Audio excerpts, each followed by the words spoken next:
അപ്പൊ അങ്ങനെ ഇന്നേ കുറെ നാളായി നമ്മളിപ്പോ എവിടെയാ പണിയണെന്ന് വെച്ച് കഴിഞ്ഞാൽ നമ്മുടെ തൊട്ടടുത്ത് നോക്കി അറിയാം നോക്കി പിള്ളേരൊക്കെ നിന്ന് നല്ല കുളിക്കണണ്ട.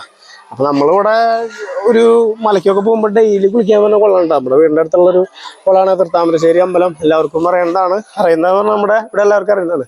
അപ്പൊ ഇവിടെ വന്നിട്ട് ഇന്ന് ശനിയാഴ്ചയാണ്. ഇന്നലെ ഞാൻ ചാടി കുളിക്കണമെന്ന് വിചാരിച്ചതാ, ഇന്നലെ പറ്റിയില്ല, ഈ വർക്കിംഗ് ഡേയ്സ് ഒന്നും നനയ്ക്കണമെന്ന് വെച്ചിട്ട്. അപ്പൊ എന്തായാലും ഇന്നൊരു ചാട്ടം എന്തായാലും ഞാൻ ചാടിയിരിക്കും.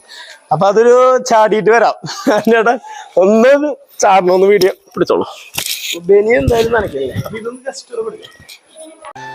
നിറഞ്ഞ് തുളുമ്പി നിൽക്കണ കുളവും അതേപോലെ അതിൽ കുളിക്കണ കുട്ടികളും കണ്ടപ്പോഴേ നമ്മൾ പണ്ട് ഇവിടെ വന്ന് കുറേ അഭ്യാസങ്ങൾ കാണിച്ചതൊക്കെ മെല്ലെ അങ്ങനെ ഓർമ്മ വന്നേ.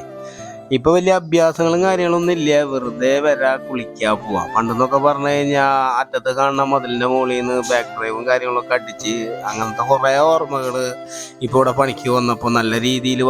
പിന്നെ ഇപ്പോഴത്തെ കാലഘട്ടത്തിൽ എന്നൊക്കെ പറഞ്ഞു കഴിഞ്ഞാല് നമ്മള് രാവിലെ എണീക്കുക, പണിക്ക് പോവുക, കിടന്ന് ഉറങ്ങുക, വീണ്ടും രാവിലെ എണീക്കുക. അപ്പൊ അതിന്റെ ഇടയിൽ വീണ് കിട്ടുന്ന ചില ഇതേപോലത്തെ നല്ല നല്ല മുഹൂർത്തങ്ങളുണ്ട്. അപ്പൊ അതിനെ എൻജോയ് ചെയ്യാൻ ശ്രമിച്ചു കഴിഞ്ഞാൽ ജീവിതത്തിൽ നമുക്ക് വല്ലാണ്ട് അങ്ങോട്ട് സങ്കടമോ ദുഃഖമൊന്നും ഉണ്ടാവില്ല. നമുക്ക് കിട്ടുന്ന സന്തോഷങ്ങൾ പരമാവധി നമ്മൾ എൻജോയ് ചെയ്യുക.